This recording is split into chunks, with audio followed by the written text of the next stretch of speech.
সকলের সহযোগিতায় বাঁচতে চায় আলামিন। বিজয়নগর প্রতিনিধি মোহাম্মদ শামীম মিয়ার পাঠানো তথ্য ও ভিডিও চিত্রে দেখুন বিস্তারিত। হাঁটতে না পারায় হুইল চেয়ার আর বিছানার নিত্যদিনের সঙ্গী ২৬ বছর বয়সী যুবক আলামিনের। দিনের পর দিন এভাবে অসহায় অবস্থায় চলছে তার জীবন।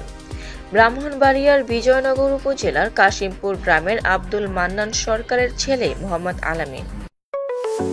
আপনার স্বপ্নের যাত্রা হোক ফ্লাই ইনফিনিটির সাথে। শৈশবের সহপাঠীদের সাথে খেলাধুলা ও স্কুলে যাওয়ার কথা থাকলেও মাত্র ৫ বছর বয়সে জীবিকার তাগিদে চলে যায় ঢাকায়।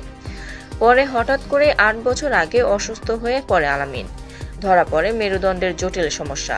খুঁড়িয়ে খুঁড়িয়ে চিকিৎসা চালালেও টাকার অভাবে এখন চিকিৎসা বন্ধ তার।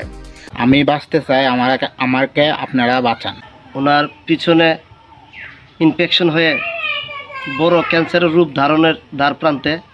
ইতিমধ্যে আগামী মাসের ভিতরে যদি ওনার চিকিৎসা না করে, জরুরি ভিত্তিতে যদি অপারেশন না হয়, তাকে বাঁচানো অসম্ভব হয়ে দাঁড়াবে। দেশ বিদেশে প্রবাসী যত কিছু আছে সবার কাছে আমার অনুরোধ, আমার ছেলেটা আপনারা দোষে একটু চেষ্টা করে আমরা বাঁচাই দিই। ফলে এখন মেরুদণ্ড নষ্ট হওয়ার পথে। এ রোগের ব্যয়বহুল চিকিৎসার খরচ বহন করা সম্ভব নয় আলামিনের পরিবারের পক্ষে। ডাক্তার বলেছে আগামী মাসের মধ্যে পূর্ণাঙ্গ চিকিৎসা না করলে এই জটিল রোগ ভয়াবহ আকার ধারণ করবে। এই চিকিৎসার জন্য তার ৪ লক্ষ টাকা খরচ হবে।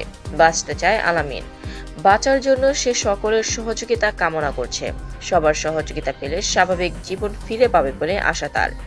সমাজের বিত্তবানরা এগিয়ে এলে চিকিৎসার মাধ্যমে আলামিন আবারও সুস্থ হয়ে উঠবে বলে আশা স্বজন ও এলাকাবাসীর।